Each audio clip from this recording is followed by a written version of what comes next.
Cara, eu comecei a treinar aqui, lembro bem que cheguei nessa quadra 5 anos atrás.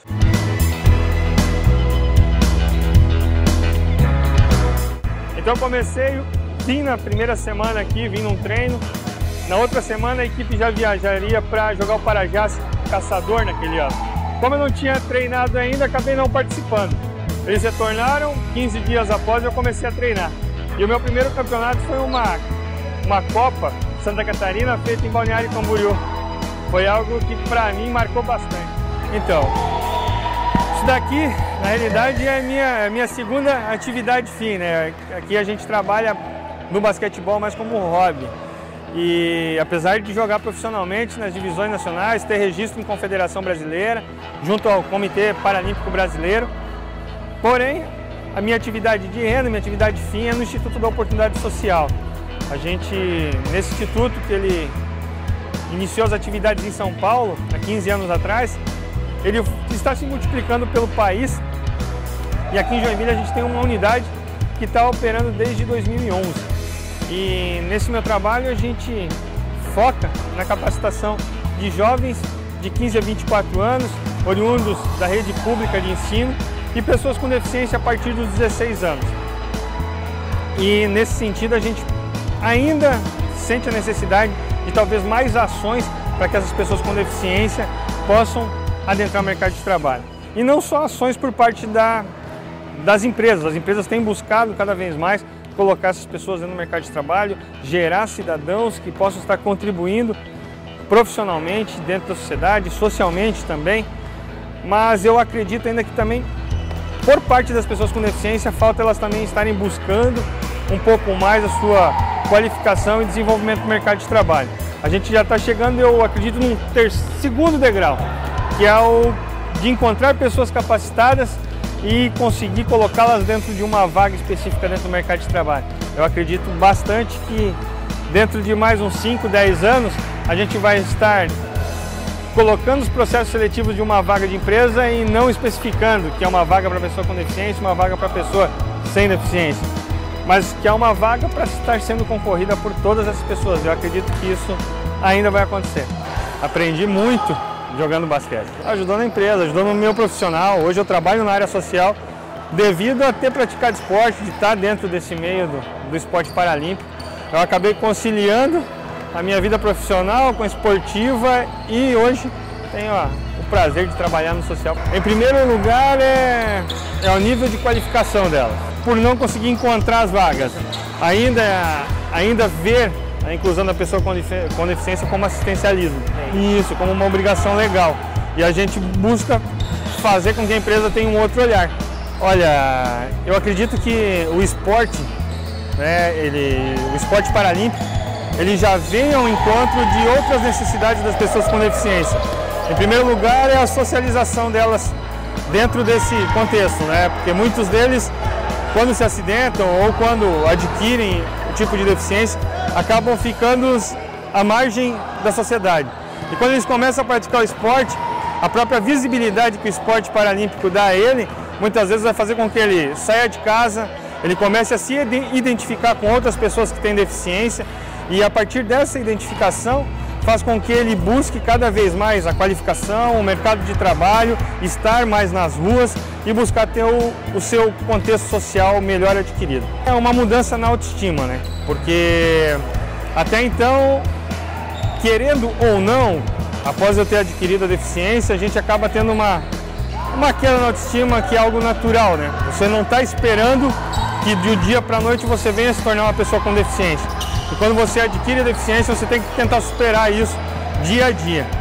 Quando eu sentei a primeira vez na cadeira e comecei a fazer um treino com a equipe aqui de basquete profissional, eu notei que esse trabalho de equipe e a união que se tem pelo grupo aqui fez com que eu melhorasse no âmbito pessoal e profissional. Por que no profissional?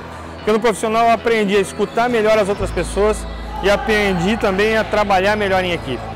Olha, eu antes de me acidentar eu gostava de jogar basquete com o pessoal do colegial, mas particularmente os jogos e também ficar alojado em um local com toda a equipe, todo o grupo, me tosaram o cabelo todo, aqueles trotes básicos quando a gente faz o trabalho de equipe, tive toda essa iniciação.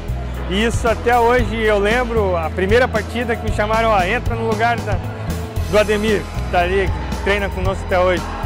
Tremi na base, confesso, errei algumas bolas, fiz faltas, mas o mais importante foi a sensação que eu tive de se sentir importante para um grupo.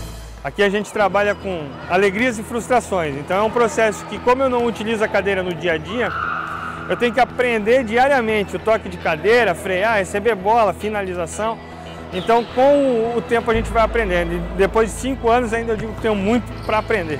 E quando a gente começa a praticar e faz o esporte acontecer, muitas vezes a gente não imagina a quantidade de contato que a gente tem de cadeira. As pessoas olham e acham que o basquete é cadeira de rodas e elas vislumbram a pessoa que anda de cadeira de rodas na rua. Só que aqui é totalmente diferente, a gente usa uma cadeira que já é própria para esse tipo de esporte e realmente isso daqui parece um carrinho de gladiador, porque quando entramos todos na quadra, em jogos oficiais inclusive, a gente chega a rachar esses quadros aqui no meio de tanta pancada que a gente dá. Então, como a gente estava conversando, o diferencial do basquetebol em cadeira de rodas, em princípio a gente usa a cadeira, né? No lugar das pernas a gente utiliza a cadeira.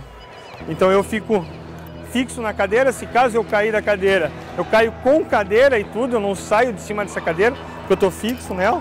Vocês podem ver, ele tem trabalho com duas cintas. A cadeira em si, ela é diferenciada em relação à cadeira de passeio, vocês já podem ver que ela tem uma angulação de rodas. Isso daqui é para melhorar a velocidade e o toque de cadeira aqui quando a gente vai buscar impulsão. E o bloco dela, ela não é desmontável, a única parte dela que é removível é a roda. O restante da cadeira, ele é fixo, ou seja, é feito sob medida.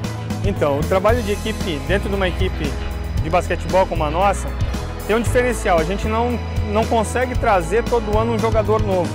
A gente não tem uma peneira para trazer atletas. Os atletas, conforme vão surgindo ou vindo para a cidade, e eles acabam tendo contato ou conhecendo o esporte, eles acabam vindo treinar conosco. Só que não é de um ano para o outro que a evolução dele vai ser 300%. É um processo que leva de 3 a 4 anos para desenvolver esse atleta. Então, como é que a gente trabalha aqui? A gente tem que trabalhar com muita harmonia. O pessoal que já tem mais tempo de casa, mais tempo de treinamento, trabalha e treina e educa inclusive os mais novos. Como vocês puderam ver no vídeo ao fundo, a gente trabalha com crianças. Então essas crianças são os jovens que virão entrar para o time adulto profissional e fazer parte dessa equipe. No meu caso, que eu não utilizo cadeira no dia a dia, eu tenho que aprender a tocar cadeira dentro de quadra. Então a ajuda e a identificação com o pessoal que tem mais tempo de casa e as dicas que eles vão dando fazem com que a gente tenha uma harmonia.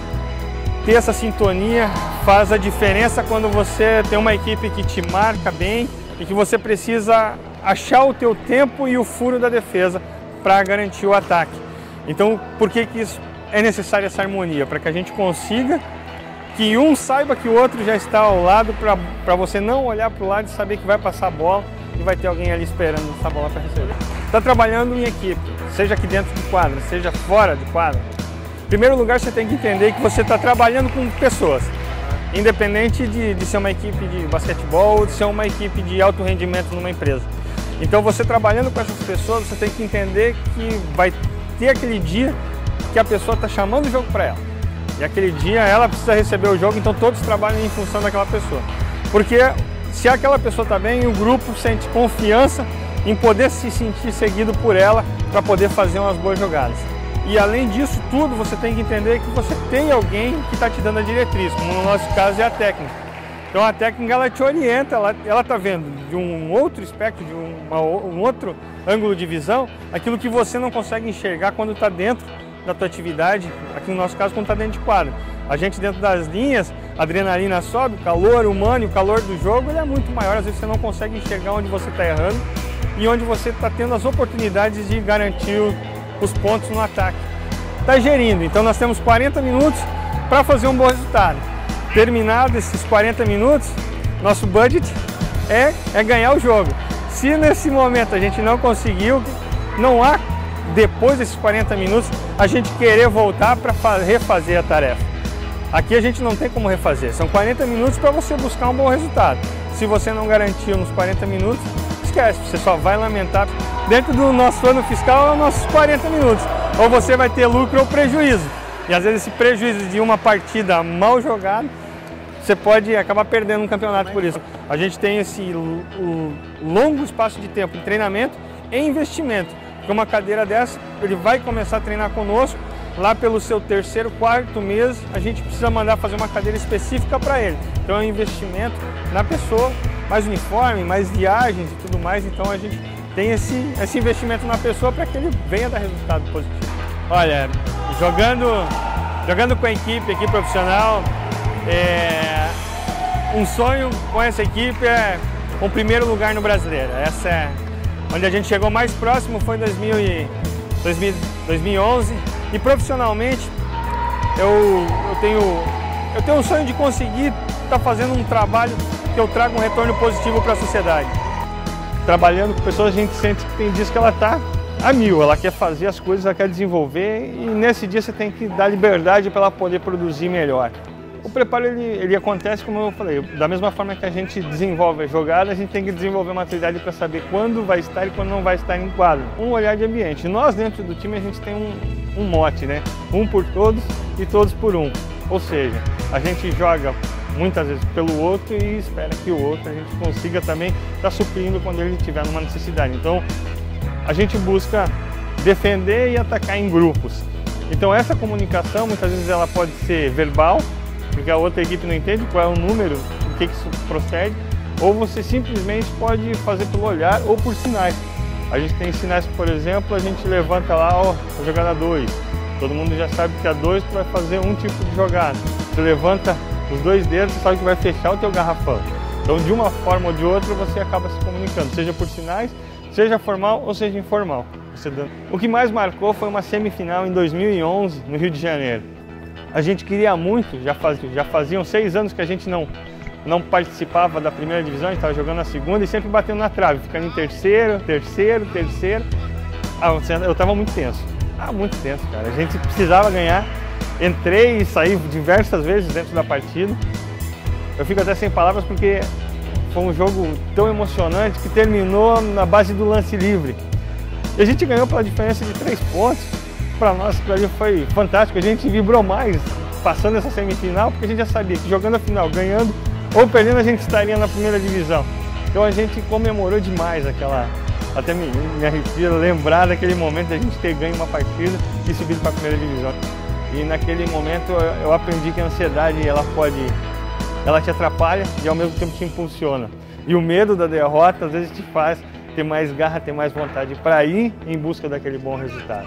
E o líder, na realidade, ele não é aquela pessoa que comanda, que dá a diretiva e que se cobra em cima disso.